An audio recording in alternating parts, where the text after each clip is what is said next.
Welcome, everyone. Welcome to another edition of Remixing Politics and Culture with me, your host, Pam. I am a public relations and marketing professional with a passion for social justice, voter advocacy, and culture.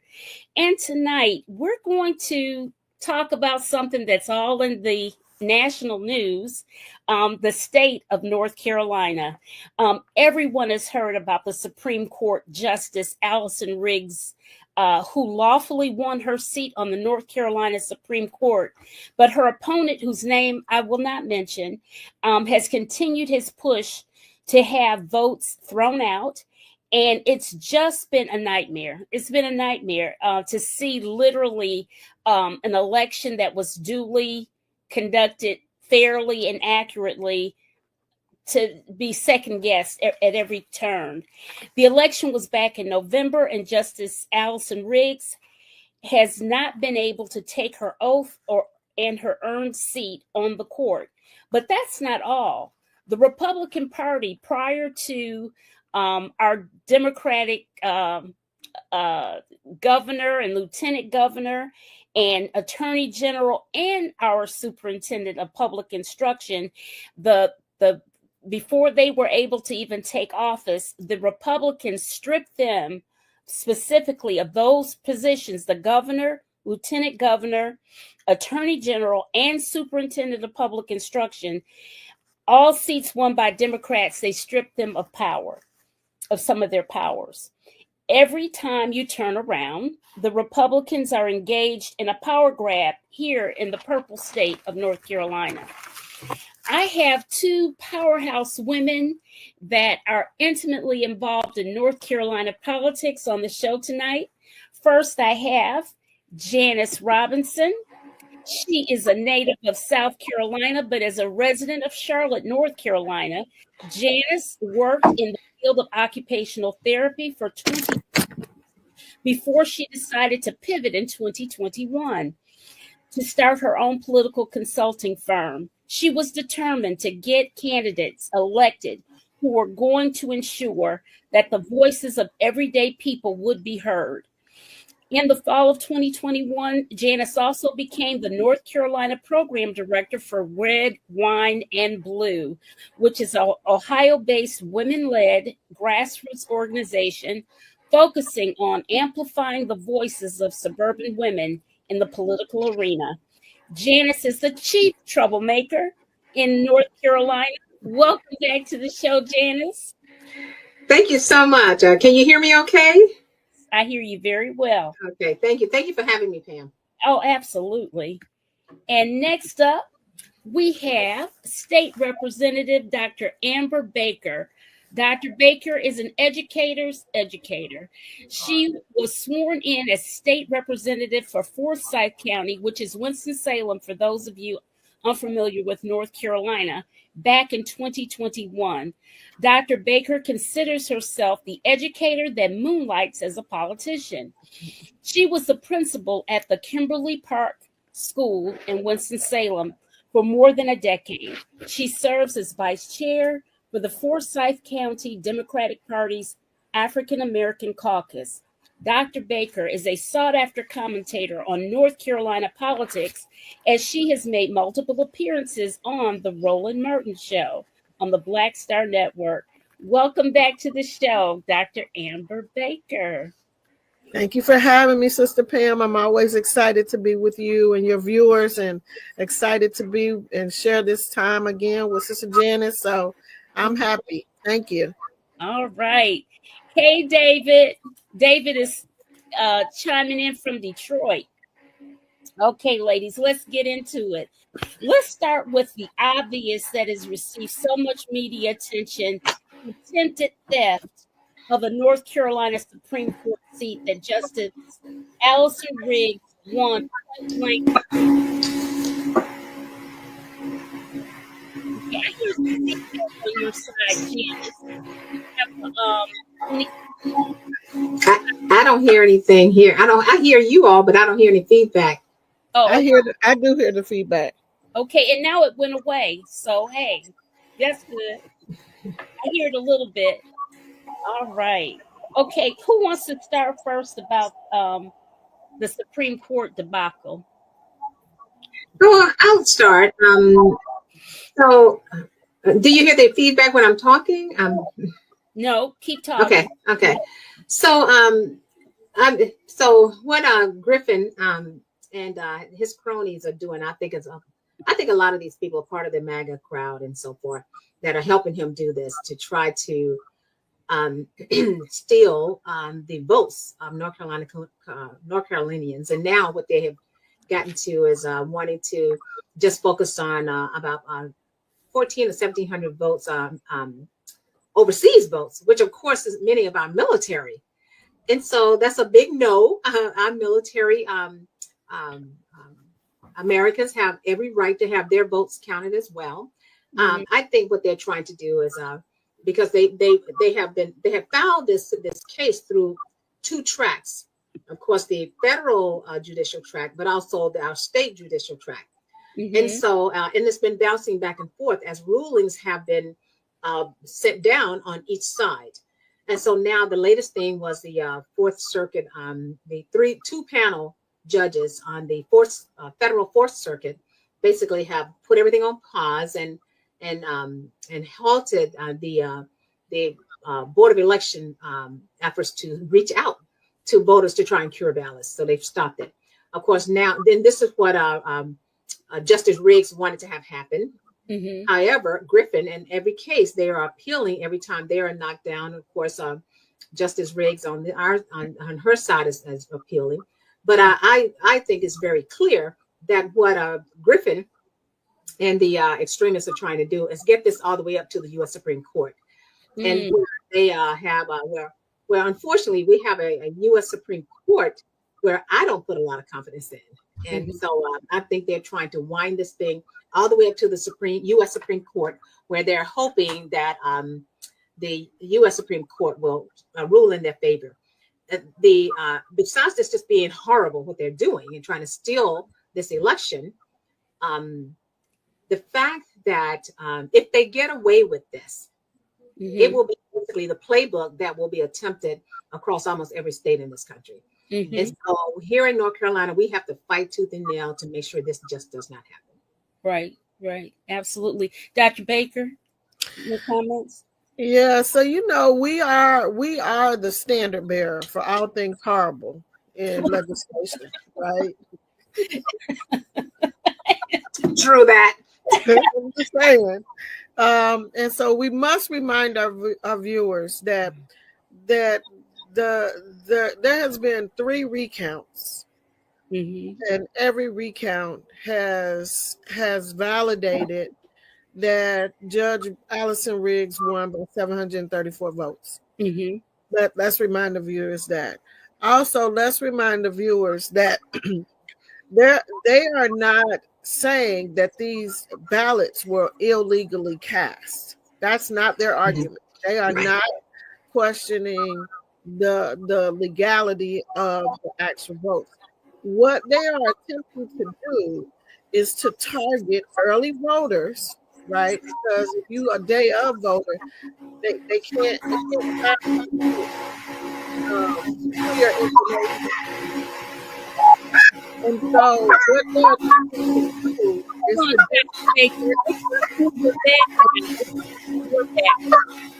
we're hearing the feedback. You hear the feedback? I do hear the feedback. Yeah. Do you have anything else that you have one or any other no? Okay. Well, I don't know how to I don't know. Are you using your phone or the computer? I'm using my computer. Okay. You have on any other program in the background on your computer on. Make sure you're Pam, it almost sounds like it's coming from your end, tell you the truth. Really? Yeah. Huh. I don't. I don't know. Because I can hear Dr. Baker fine. I'm hearing you're breaking up. Huh. Girl, who knows? But look, it's fine now. But keep going, Dr. Baker. So I think it's important for our viewers to know that what they're doing is targeting early voters, and they've done it with precision, and targeting Black and brown voters. And what they are challenging is their actual registration, and the things that they are challenging were not things that were required for individuals to have when they registered. So that's important to know that every recount, and so far they have lost every challenge, and that's why they keep going up. So, you know, you say you don't have any faith. I mean, I know that the Supreme Court has not done well with upholding the law, but I think it's just a stretch too far, maybe, for them to then go out valid voters who legally voted. But again, we are the playbook. So if they can get this to happen, you can expect that we will see this starting to occur more and more around the nation. All right. And can we also remind people that when then Chief Justice Beasley lost her race by 400 votes, 401, I think it was. She was gracious. She conceded. There was a successful transition of power. So, I mean, I don't know if we're going to get into this, but I'm saying at this point, it is no longer playing nice. There's no more, to me, there is no more trying to be above bull. When they go lower, when they go low, we're gonna get in the mud and roll around and fight like That's what we need to do, and that's exactly what we need to do. One of our audience people said, "Isn't Eric Holder involved in this case with Justice Riggs? Is he involved in it at all?" I have not heard that. I mean, he's advising behind the scenes, but I have not heard his name be attached to this. But you know, they are working with a whole legal team. I have no idea either. Okay. One of the viewers asked, does anybody have the show playing in the background on another device? Nope. What this is. Anyways, we gonna this is a live show, y'all. Anyways, what was I gonna say? Listen, for the most part, getting beyond just what all that they're doing here in North Carolina with the power grabs and what have you, has there been any discussion? I know what I was going to do. I was going to go to you, Janice. What has your organization been planning to do to help these legislators out, like Dr. Baker, to fight against these Republican power grabs? So what we've done in Red, Wine, and Blue, we had 90 of our troublemakers who were on the Griffin list. And so, we've been at this for so long fighting against this. So I guess about a month ago, we actually reached out to our troublemakers and made sure they were aware that their name was on the list. And we also participated in another project that our partner had where we participated in having all 60,000 names read at the time. Some were done at the Capitol, and then we continued to read those over social media.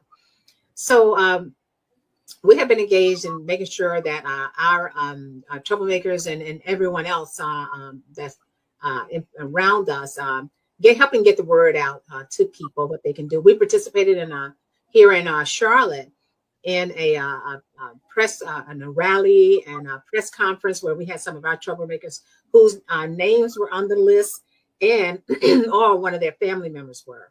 And so we are continuing to and support and taking our cues from what Justice Riggs is asking everyone to do. And so in the meantime, we're kind of pausing as she has asked us to do to wait for what's going to happen with this next potential appeal. And so, but we're just helping to support the efforts that Justice Riggs is doing. Okay. All right. Can I tell you one other thing, Pam, that we started? Absolutely. Yeah. So again, I'm a big believer in going on the offense. I don't like feeling that progressives are always reacting to crap that extremists are doing. And so one of the things that we have created in Red, White, and Blue, North Carolina, we have created what we call our North Carolina General Assembly Brigade. We reached out and asked our troublemakers if they would sign up to join the brigade. And what this will involve is our troublemakers, basically, we're going to be in the room. We're going to be in the room at the Capitol, in the General Assembly, and in these committees. They're signing up for and self-selecting their own schedules when they will be in the room. They will be in the room wearing our red, white, and blue, red patriotic T-shirts, so these people can see us. And basically, we're going to be taking names, and they will be reporting back to our women in our network through our Facebook page. And then in this way, we were going to be prepared to hold these people accountable in 2026. Right. We come to know that we are watching them. We have over 35,000 troublemakers that have joined our network, women who have joined our network in North Carolina. Okay. And so we got to let these people know that we're going to be mobilizing our 35,000 to make sure we hold them accountable in 2026. We're going to be helping to vote some of these folks out of office. That's right. That's right. Absolutely. Dr. Baker, you got the brigade coming. And they can come on. I just want to make sure that they're knocking on the right doors, and that they're sending the emails to the right people, and that they're making the phone calls to the right offices, because oftentimes they bombard the people who are on the right side of issues. So I think that part of the strategy has to be to make sure that you're balanced in who you're contacting. I'm not saying don't contact my office, but I'm saying make sure that we are putting the pressure on the individuals that the pressure needs to be put on, including those who choose to vote with the others sometimes, which weakens our one seat majority. Oh, absolutely, absolutely. And we're watching that very closely. To be clear, the brigade will be in the room, in these hearing rooms and in the General Assembly, taking notes. And so we are getting ready to plan a visit to the state capitol, especially around this book banning that's going on. Absolutely. Crime issues that we have. And we will be targeting the people who are basically pushing this stuff and watching. I know we have a one seat majority. Well, there's a one seat majority in terms of holding back the Republicans for having a super majority. And that's very weak. And so, hey, we've seen them, pick off. I mean, they picked off one who supported them with this book ban. And so, so absolutely. Yeah.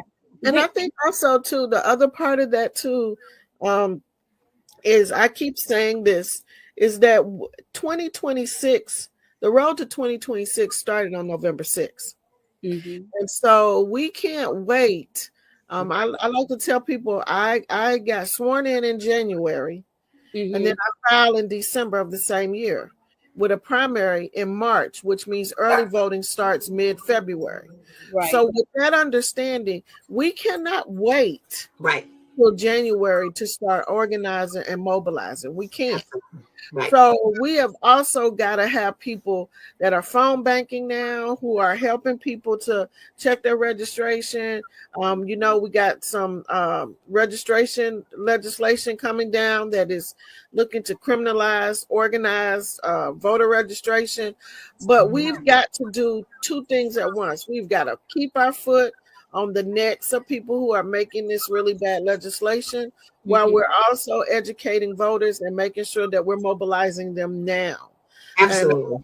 And so it has to be twofold. And, and I know that I've said it on this show, and I've said it on a number of shows, and I'm saying it, I said today in two different community meetings, that everybody is always looking for, how do we organize outside of community?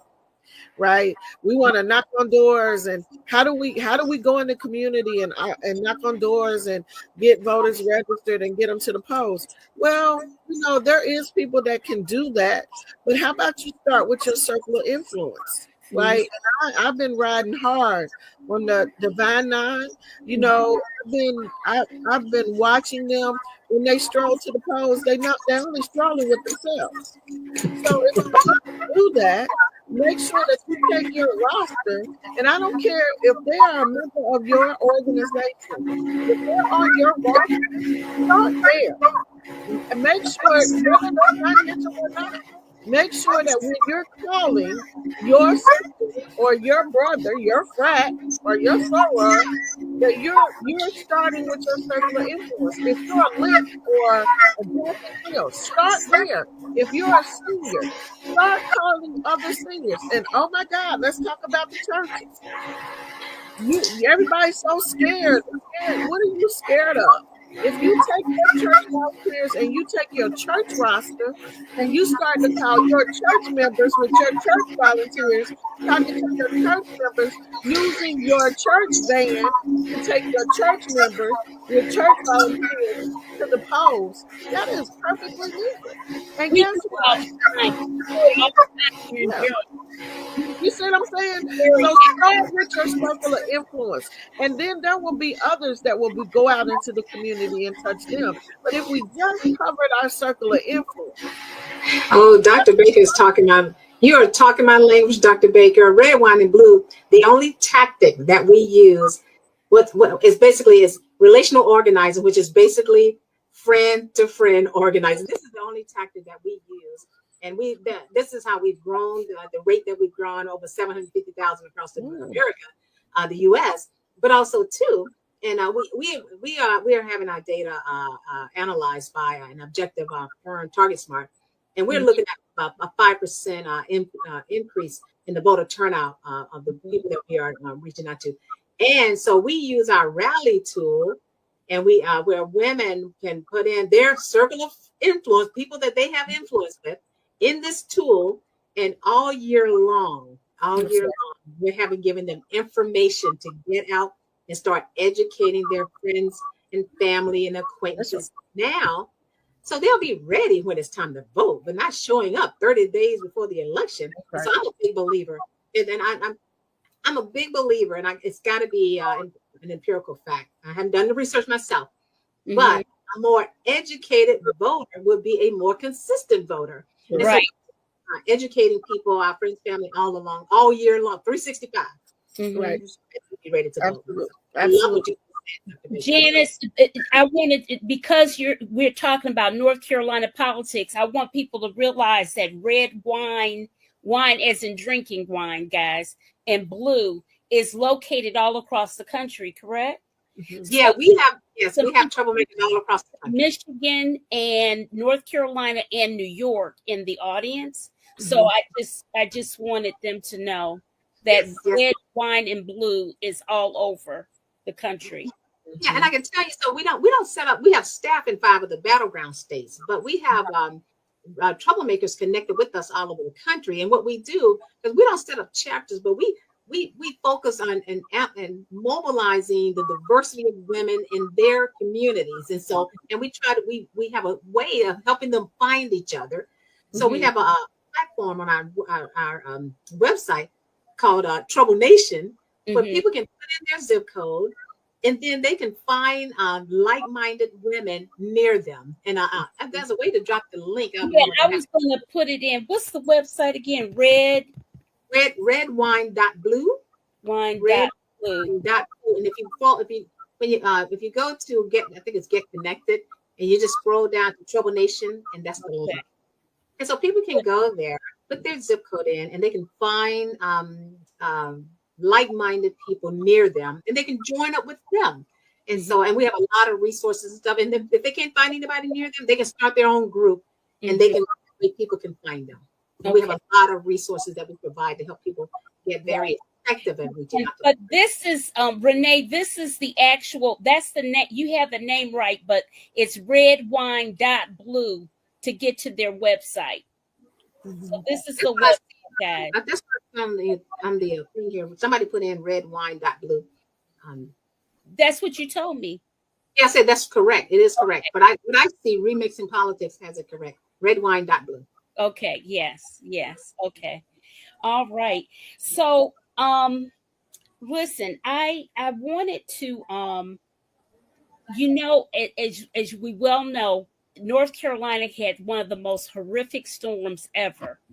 Um, I didn't realize how horrific it was until they compared it to the size and scope of Katrina. Mm. We had our own personal Katrina up in the mountains, and everybody was so shocked because we never get water like that in the mountains. Mhm. And it really destroyed the area, and it still needs so much work. I'm curious, Dr. Baker, how now that the Trump said no, No. no to the money that Biden had already allocated to send here. Yeah. And no to reimbursing the money that had been spent in advance that they were supposed to reimburse. So we had an update from Secretary Eddie Buffalo around public safety and the amount of money that North Carolina has spent to ensure from the public safety department. I won't quote the number, or I may misquote the number, but I think it was somewhere around $60 million that they spent out of their budget to with the understanding that they be reimbursed. And now Trump is not only saying he's not sending the money that previously was promised, but nor is he going to reimburse the state for the money that they spent in advance. So how is that going to impact our budget? I did have a clip here of Governor Stein talking about us all working, pulling together. Yeah, he's been talking a lot about that. But obviously he doesn't know who he's dealing with, right? Because we can pay lip service to us working together. But you see how the money has trickled out of, the state, and their argument on the other side has been, we're going to make sure that they have what they need, but we're going to make sure we're assessing, and so it's baloney, right? Like, people are suffering. They are suffering. And we know that there is money that needs to go.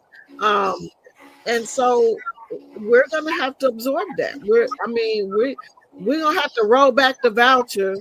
We're going to have to pump the brakes on taking the corporate tax to zero, realizing that we have a major catastrophe that now we're going to be responsible for, because the person that they voted in the name of 47 has said, middle finger to all of you. Right. I don't care. Did you really think I'm going to do anything that Biden said he was going to do? Yeah.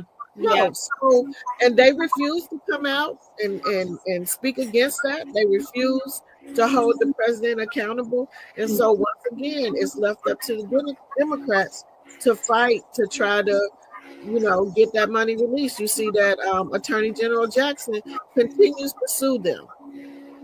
And he's sued 6 times and won every time. So he can't necessarily talk about what he's working on behind the scenes, but I would imagine that some of what he's working on would have to do with suing them to release those funds, so that we can continue to bring resources to Western North Carolina.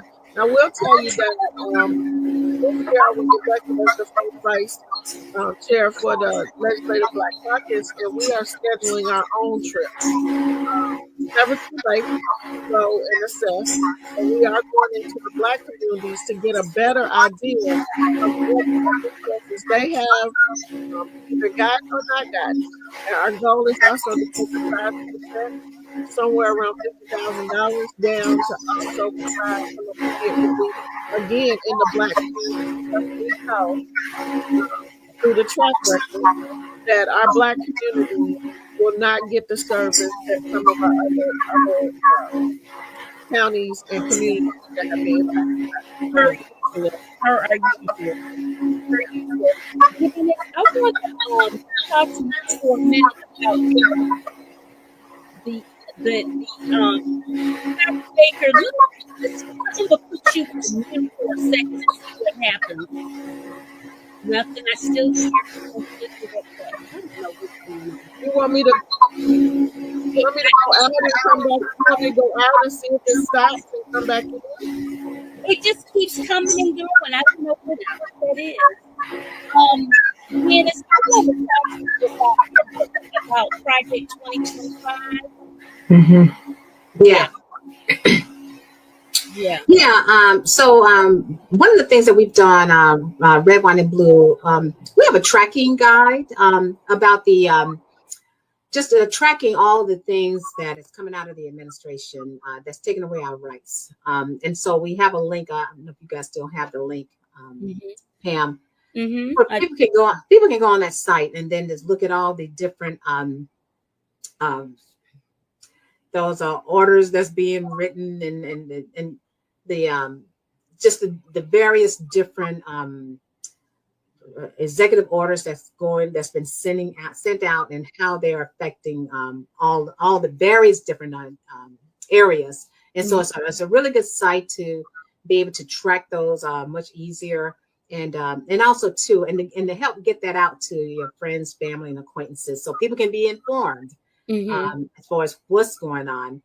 You know, so many times, you know, and one of the things that's close to my heart, and especially, you know, in terms of our Black community, is you know, and other marginalized communities, and so many people are really working in this country to keep food, shelter, and safety for their families. And so they don't have time to be up on all the stuff that's going on. I don't even hardly watch the news anymore. I can't take it.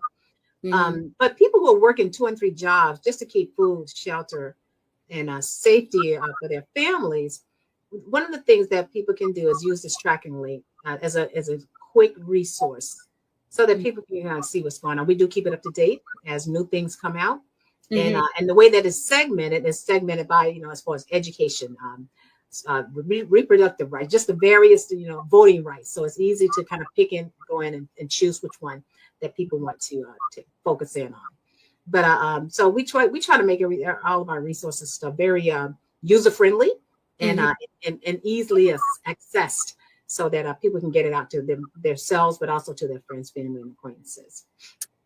One of the issues that we have here in North Carolina, among many, is the fact that we've been gerrymandered to the degree that really that it makes it harder for us to get our people in place, even though it's very fair for them to be in that place of their jurisdiction or whatever. But it's gerrymandered, and they just keep, I mean, it's just they constantly just pick until they can't pick anymore. How do we overcome that? Well, you know, one of the things is we have to stop being reactionary, right? Because that's part of their strategy. Part of their strategy is to overwhelm us with information, wear us down, frustrate us, cause us to be this sense of hopelessness. And that's where people are. I mean, and I'm saying to people, okay, we have to put the election of 2024 to bed. We have to. That is over and done. And so what we have to do is we have to create a strategy. And like Jan said earlier, we need to go on the offense. We need to put them back on their heels.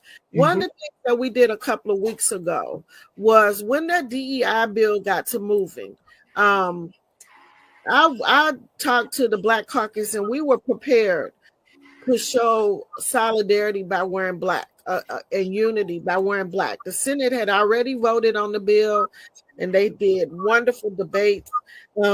So they were prepared to wear black.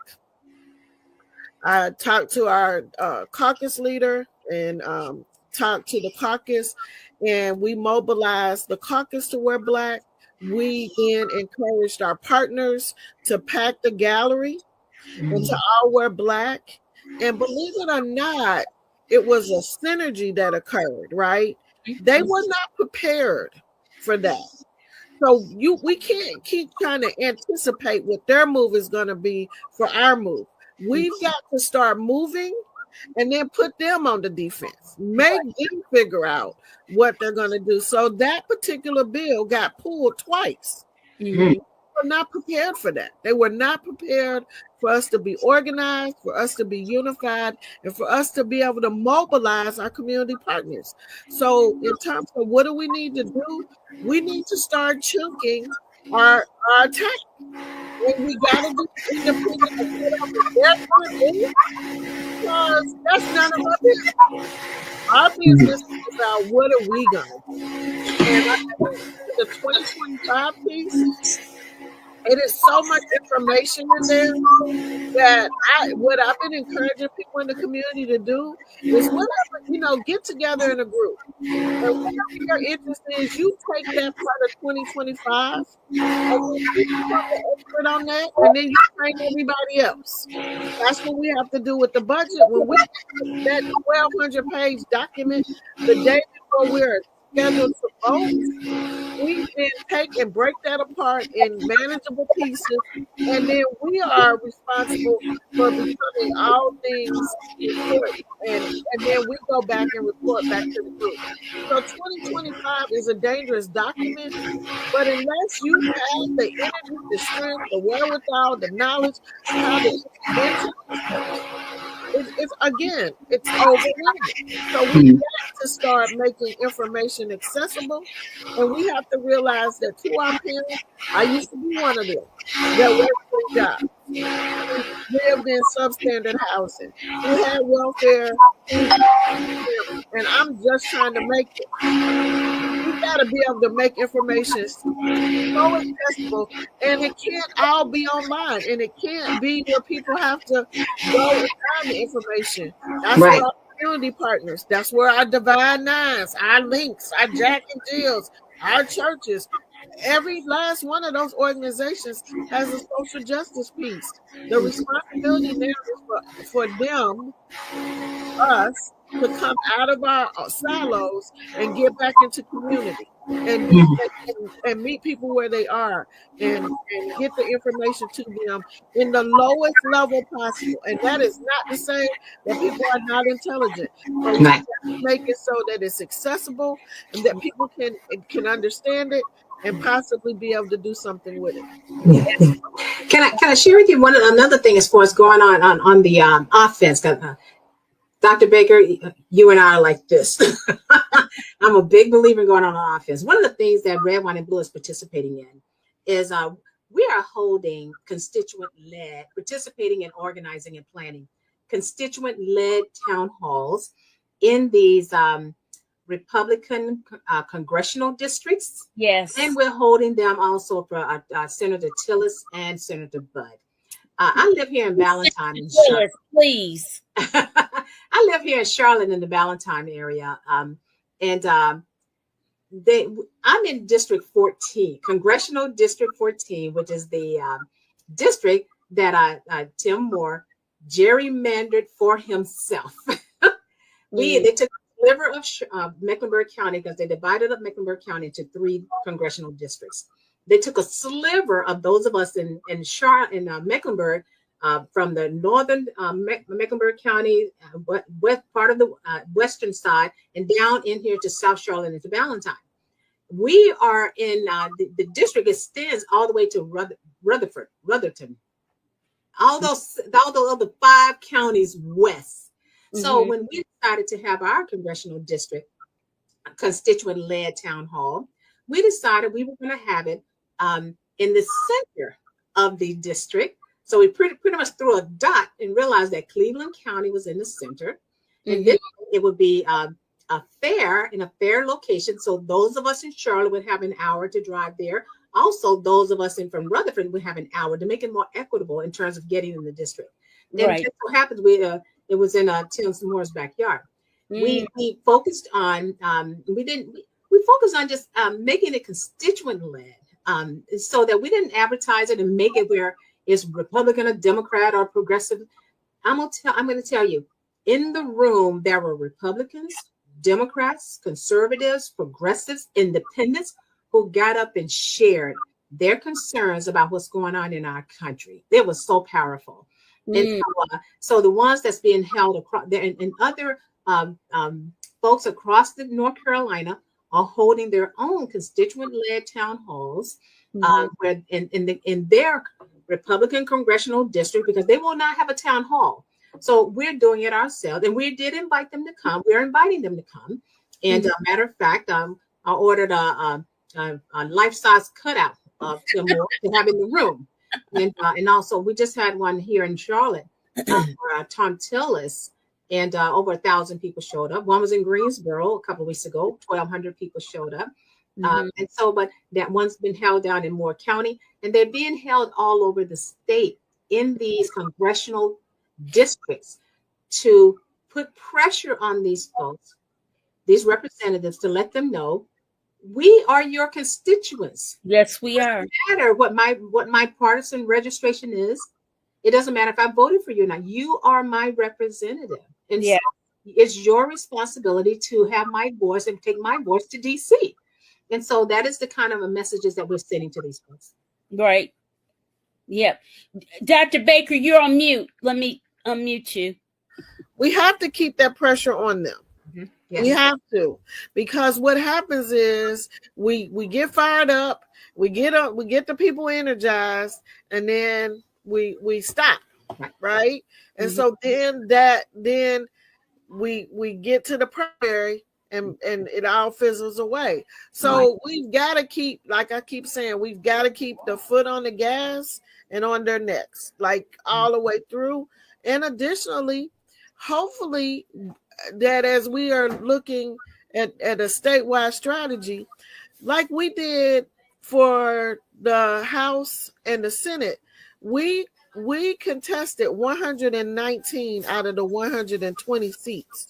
And the only seat that we couldn't get somebody to run against was Cleveland County. So we have to continue to do that. Like, and then continue to encourage people to take a chance on voting for a Democrat this time. So it makes no difference if we can energize even the Republicans or the independents if we don't offer them a candidate, an alternative candidate for them to vote for. Right. That's absolutely right. I was trying to look up for Zachary Clipper. He asked the question, what percentage of voters are Black in North Carolina? And I don't know. We're in the weeds, Zachary. We're in the weeds. I'm going to look it up, but let me tell you, that's the weeds.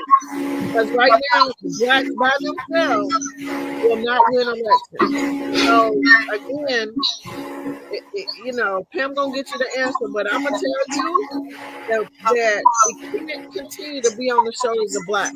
And if 2024 didn't show us anything, we showed that we did our part, but it wasn't enough. And so we've got to mobilize everybody. Yeah, do you have that data? Who? Do you know that data, Janice, about the number of Blacks? You asking me? Yes.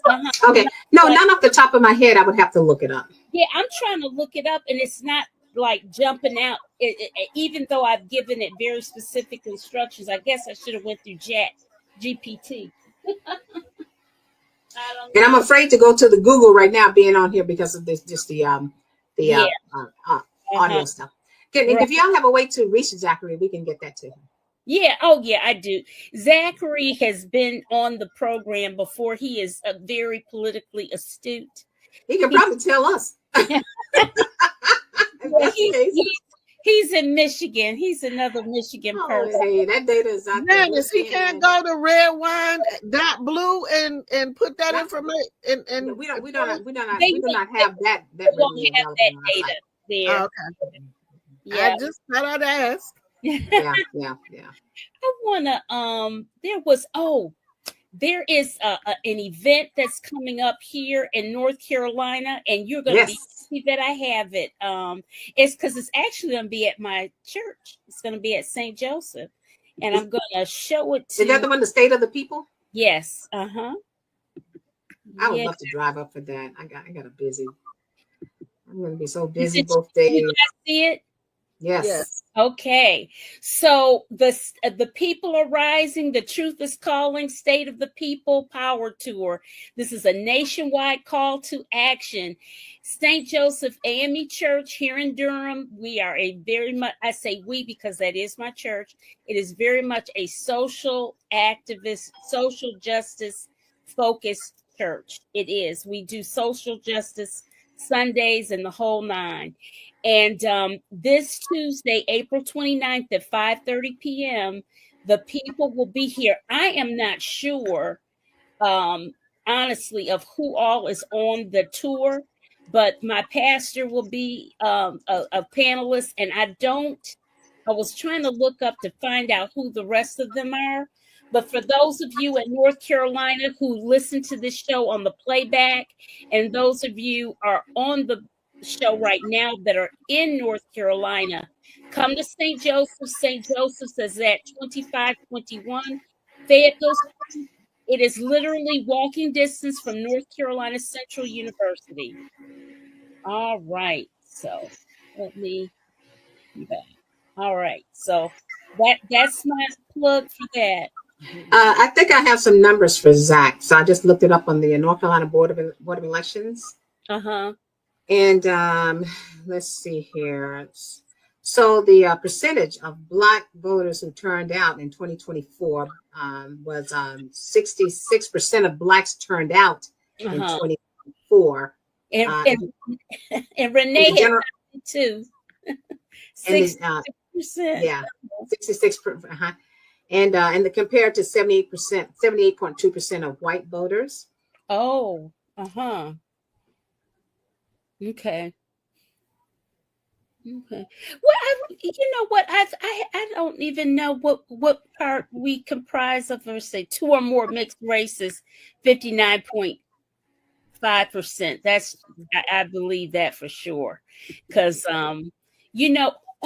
because didn't we just get recognition for one of our Native American tribes just recently? I don't know, Dr. Baker. I think we did. I hadn't seen that, but I do know that we met recently with the tribal council for one of the bands down west, actually, and they are actually beginning to advocate and request a seat at the table, and they are asking to be considered. They talked about the gambling bill and how they were not even considered, and no one talked to them about it, which is disrespectful, right? Because it does affect what they've been doing. Same thing with the marijuana bill. You know, they have legalized marijuana because they're sovereign, so they can legalize it. You can't take it off, off the reservation. You can't take it off of, but they legalized it within their community, and so they want to be a part of the medical marijuana conversation. They want to be a part of the conversation if we ever get to legalize marijuana in general. And again, they are saying that we want to be considered, and I applaud them for that. I think if I'm not mistaken, that I can't pronounce it. Band that you're thinking. Yeah. Okay. So, Jan, yes, any work for us as to what's next for your troublemakers? Get us energized here. Yeah. So what we're focused on now, I'm glad you asked that question because for our 2025 strategy that we're working in 2025 to prepare us for 2026. First of all, is continuing to grow our network. I set a goal for us to hit 35,000 by the end of September, because at the end of September, I go into get out the vote mode. It's like everything else, we going to get out the vote, because we do have elections every year, twice a year, every year. Everybody get that in your mind. We vote twice a year, every year. So I set a goal for 20 to hit 35,000 by the end of September. We hit 35,000 by the end in mid-April. So I have bumped it up to 45,000 by the end of September. Again, one of the things that an idea that I stole from my good friend Dreama Caldwell and the Down Home NC crew, they have a fabulous co-governance model in their program, and I decided I wanted to implement that in Red, Wine, and Blue, because one of the things that I wanted to do with our seasoned volunteers, we're going into our 4th year. We're about to hit 4 years. We've had women who've been with us because we don't, like I always say, we amplify the voices of women around the issues important to them. And so we train women, and especially we go after women who, for whatever reason, are not a part of the choir, because that's our way of trying to expand the electorate. And so some of the women have been with us for a while. And so now we're getting ready to move them on to even more, being more of an activist, kind of just growing them more. I've set a goal to have at least 20 of our women run for office. We need more women in office, bottom line. So we're going to be prepping them to run for office. We're going to be having some representatives from Lead NC and Lillian's List to come in and train our women who would have an interest in running for office. We're going to have them come in and do a special training for us in one of our North Carolina salons. With that co-governance model, we are mobilizing our women to show up and be in the room, and not only school board meetings, but city council, board of county commissioners meetings, and also to our brigade at the General Assembly. And then lastly, with our 365 a year, using our rally tool, having our women be very informed about the issues that are going on in our state ongoing, and getting and educating their friends, family, and acquaintances throughout the year as well, so that we all become more informed, educated voters. And so that's what we're planning. We're going to be focusing on the school board races this year and the municipal races. And also, too, we're getting ready to, the other thing that I've decided, Red, Wine, and Blue will lead the way in making sure that our judicial races are a household name. We cannot have the judicial races be an afterthought. This year, in 2026, 3 of our appellate court seats are up for election, and they're all held by Democrats. Not only that, of course, we know about Justice Earl's seat is up. And so 2026 is going to be a huge year for our judicial races. Unfortunately, we lost our three appellate seats in 2024.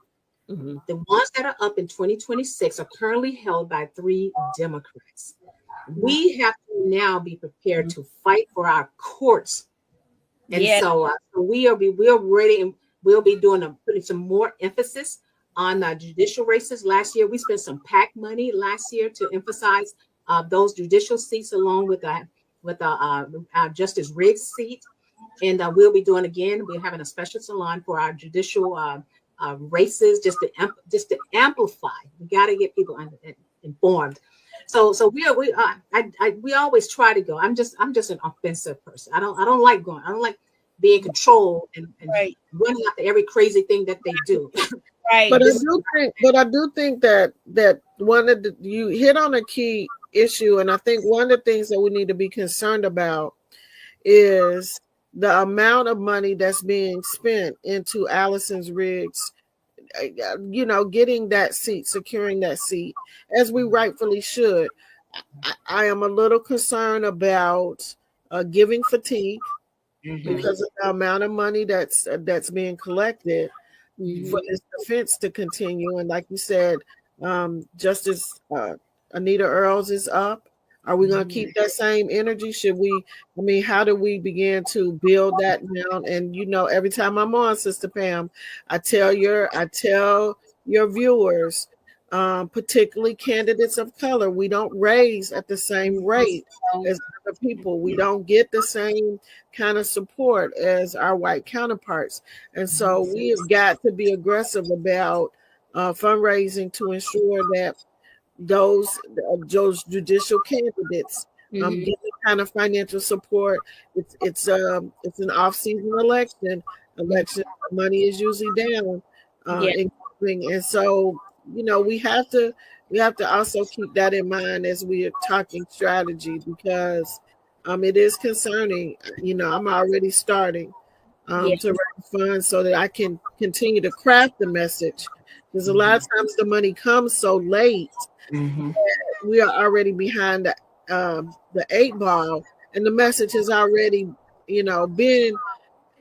has been crafted on the other side against our candidates. So getting out there early, making sure people understand why we are trying to fundraise now versus waiting until we're in the midst of the election cycle, helping people to understand that. But I will say, I am concerned.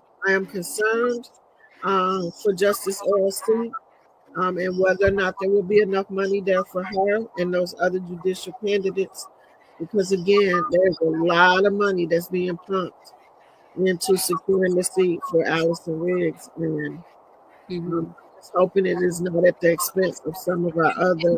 Spent money on Justice Earl when she came up, when they were doing that other mess they messed with her with. They were trying to get her.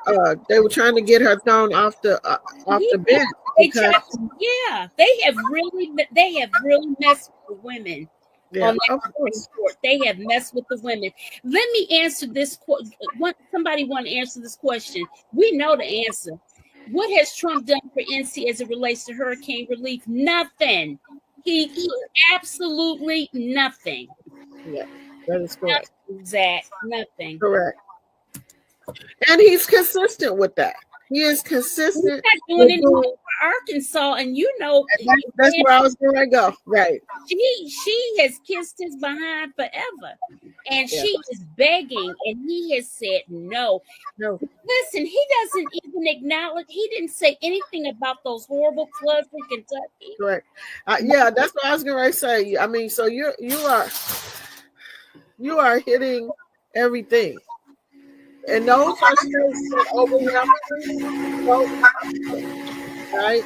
I am moving away from using the terminology red states and blue states, because I think people need to hear repeatedly. Republicans are doing this. Right. Republicans, you know what I'm saying? Like, we need people that to be in their psyche, that it is Republicans who are doing all of this horrific things, right? It is Democrats who are on the right side of issues. It is the Democratic leaning states that are on the right side of issues.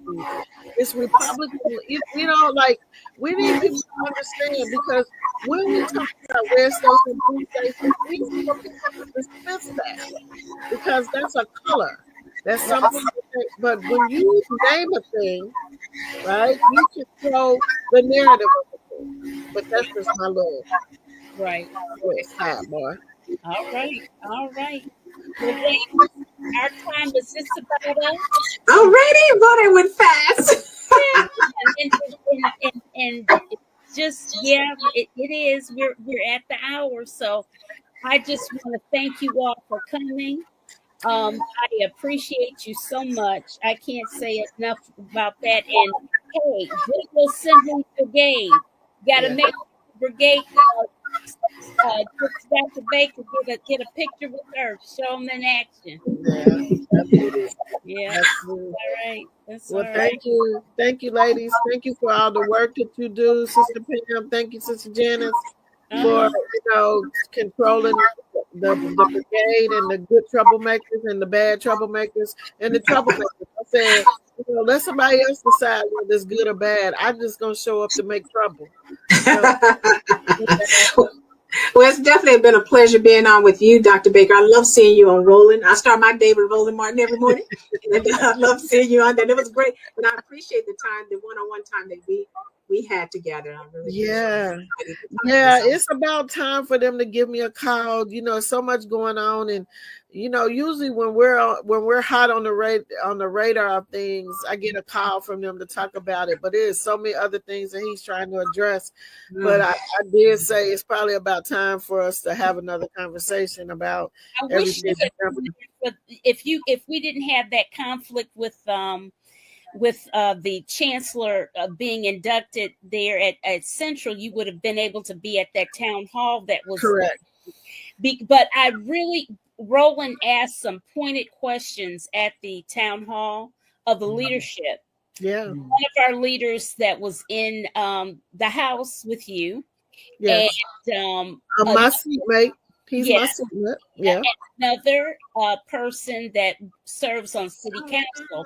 And he brought us something very simple, and really essentially is that they're not communicating and talking and even thinking strategically, because if St. Aug goes away, that's tax revenue, that's impacts the local businesses and everything. And so we just gotta be a lot more strategic in thinking together and getting out of our own way and putting our egos in our back pocket and sitting on them. Because even with the thing with St. Aug's and with Shaw, yes, what people don't realize is that real estate is now prime real estate. Yes, it is. That's why right.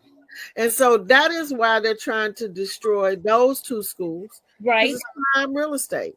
Right. And so we must remember that and even be strategic about it, right? You don't have to sell it, do a long-term lease. Right? But you retain ownership. Right. But we're not, and this is the other thing, and I know we're getting off, but you open this door. I had this conversation long before the conversation with Roland, and I said, here's the problem that we encounter, particularly with our HBCUs. We don't have the right people on our boards. Oh, please don't even look. Please. And so you can reserve certain seats for your grandmama's cousin, auntie who found, we can reserve those kinds of seats, but we need to make sure that we have somebody that's an accountant on their boards. We need to have attorneys on the boards. We need to have a business person on those boards to help us understand strategic planning. And so we've got to start to build our boards better. Yes. Right?